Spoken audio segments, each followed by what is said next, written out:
Hello, world, and welcome to another episode of Dave Trippin. This time, and handsome Dean here, he's back. Wonderful.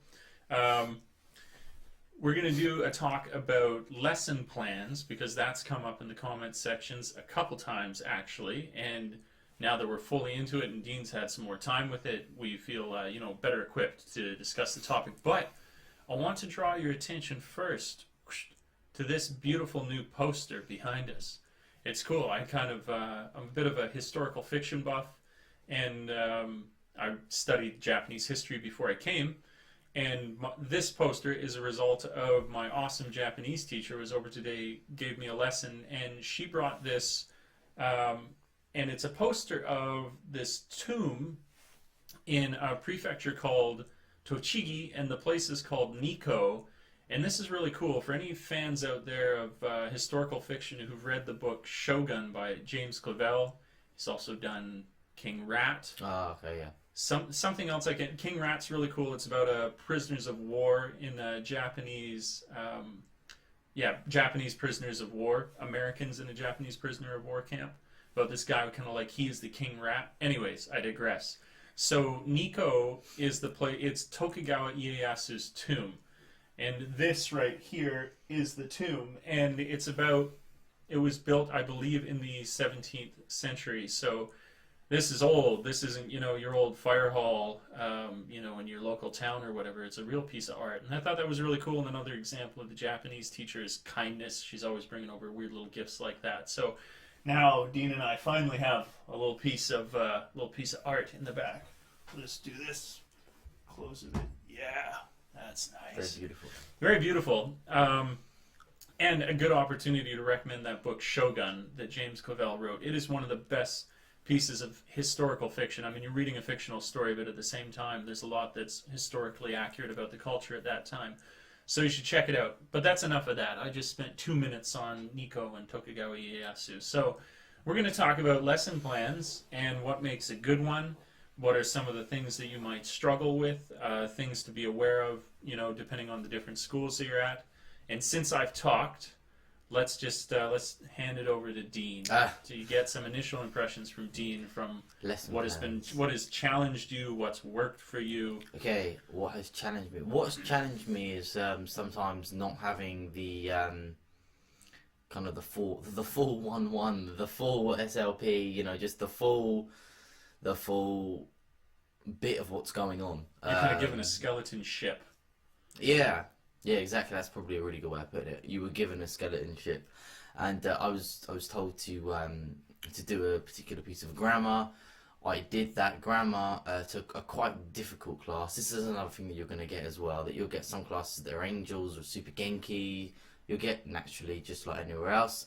You'll get kids that don't want to learn. They're not interested. I have one particular class that does not really want to learn, so I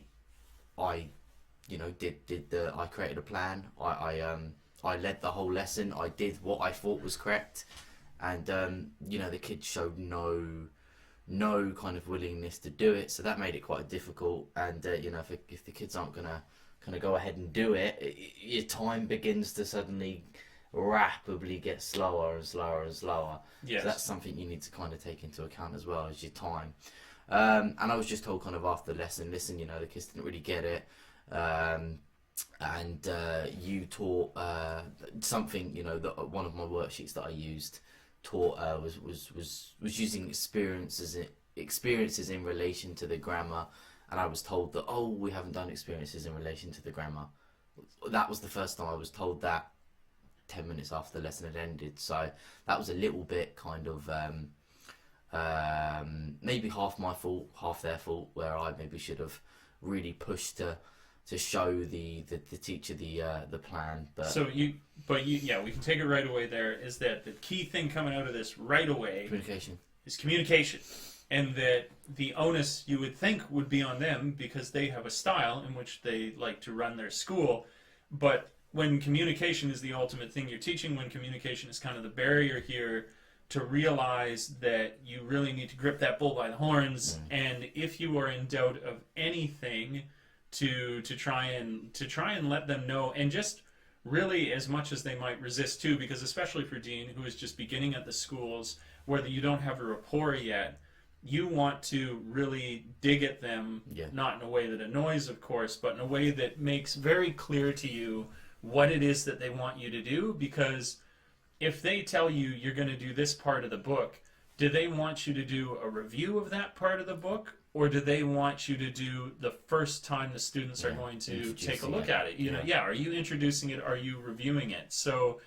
that's really important. You want to communicate with them and say, when you say this page or this group of things that you want done, do they already know it? Do they know it? That's the simplest question you could ask. So am I going to come in with some cool activities, or am I going to come in here and it's going to be completely fresh and I'm starting from the ground up, so to speak?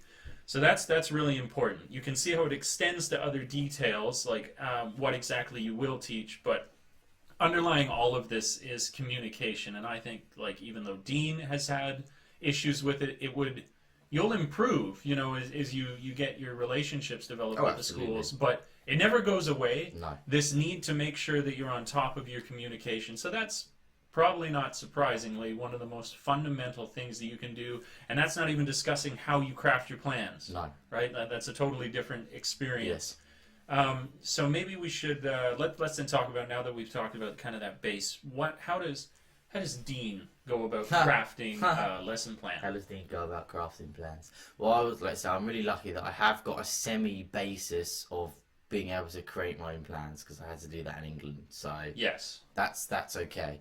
But I taught elementary, so that's a lot different from junior high. And, Yes. Which actually, okay, I'll cut in quickly again here. He's killing it in elementary school, correct? I'm doing all right. Because he's got both. And another thing, I know, I won't overwhelm the video with this, but also being aware of these different styles of teaching depending on the type of school that you're at. Because why is it more difficult at the junior high school level? What is the issue there? The attentiveness of the student. It's just not really the same, I would say. What about the material you're presenting? I would say,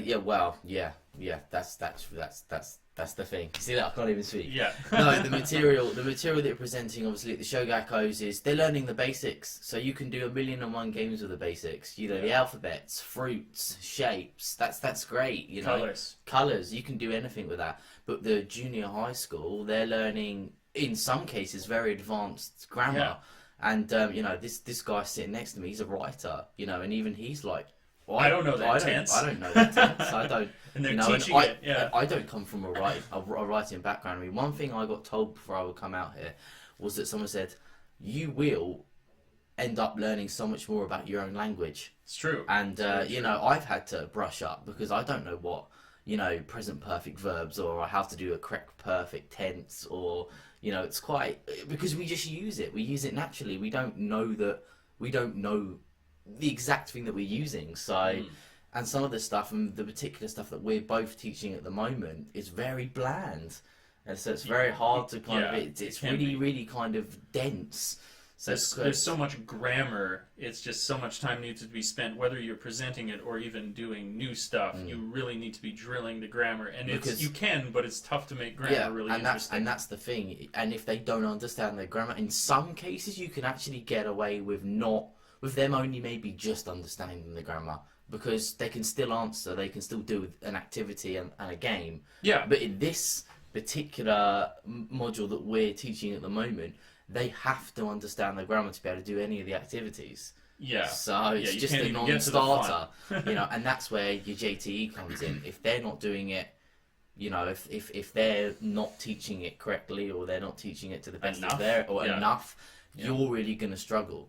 But, you know, this is all doom and gloom, and it's really not like that. It's just with the junior high school, you know, you'll find if you're like me that has junior high school, elementary, there's a vast difference. But that's not to say that you can't make the stuff not interesting in junior high, which is probably where we comment on our next point with regards to the types of activities we would put into it, which is really important, because we want to give you like also a description of what exactly we do. Yeah, this is the bread and butter. That's the bread and butter. Yeah. So what would you do? I think it's some of it's no-brainers, but it's good. It's good. What do you do? Yeah, what do you sure. do for well, like I like to do I like to do a small warm up or something like that. Whether it's I would do a target sentence on the board, then I would get them to repeat that.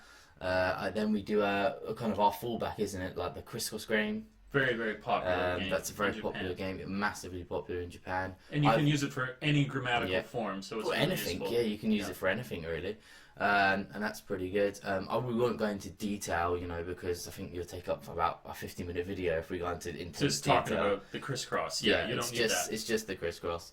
But what are other activities? I'm kind of hinting at it here. Where did you? I got a game the other day. It's called the Deception Game. Where did you find the Deception Game? Oh, again, I just looked on ESL websites, and I'm part of TES, which is is like an account you can sign up to once you have like a registered UK or world governmental kind of like teaching email. So like mine is like edu.gov. Okay. So obviously it's not going to be applicable to everyone, and that also had lots of games and activities. But the internet. But the internet is kind of the key. Which shouldn't surprise you, but if you go on, and you look up Like any one of type these in, tenses, like we were learning, we were doing a lesson on present perfect tense. We typed in present perfect tense activities ESL.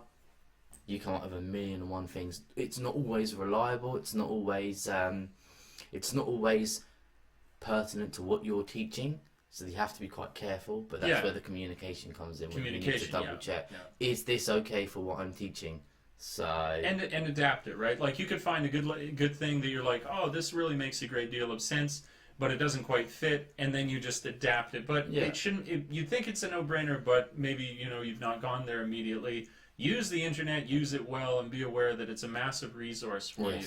It really is. Another thing that you can do, and I would say that this is probably universal across most of the companies. If you're in Eikaiwa, if you're in a public school like we are, the companies are going to provide outlines for you. Like Interact has a whole website with all these outlines that you would be able to use.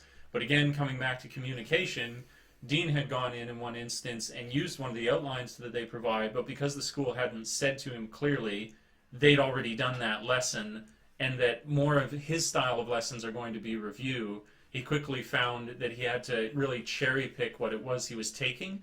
So it seems at first like those lessons that are available from the companies are godsends, but then it depends on what's happening at your school and the situation. But you got that. You got the stuff that the companies are going to provide you. You've got the internet that's going to be a huge resource for you. Yeah. And then something that I really like, if you have multiple schools, and it's very likely you will, it's actually incredibly rare to not. Yeah. Other teachers, like really when you go in and you see them do a really good lesson, make a note of that, ask to get the worksheet off of them. If you want, I could be doing more effort in this regard. Keep like a folder of all these good worksheets.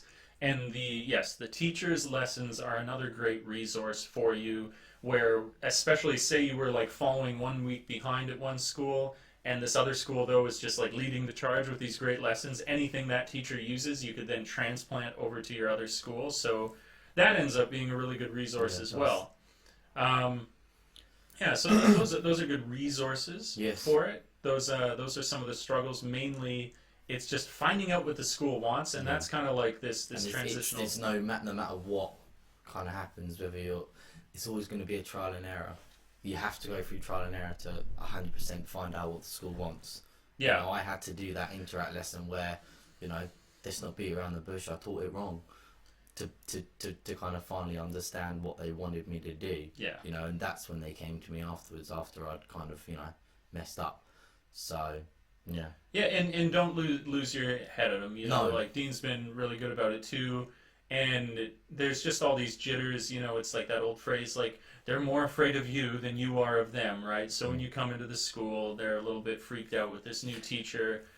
Everybody's kind of on eggshells as they establish, is he going to be good? Is he going to be bad? So you'll definitely notice a little bit of tension at first. Maybe not, depending on what kind of affable character you are. Maybe you just fly right in there and you're fine. But should you notice a little tension, that's no judgment of your character. That's just totally natural, and you'll go through that. So those are good things. Trying to make it not like some huge video. Maybe we can do like a minute or more. We've talked about challenges. We've talked about resources for it. I don't know. Like I'm trying to steer it here, but what's another thought for the lesson? the lesson plans, try your best to put yourself in like the way that what I like to do is like obviously being from England, our second language that we learn in school is French.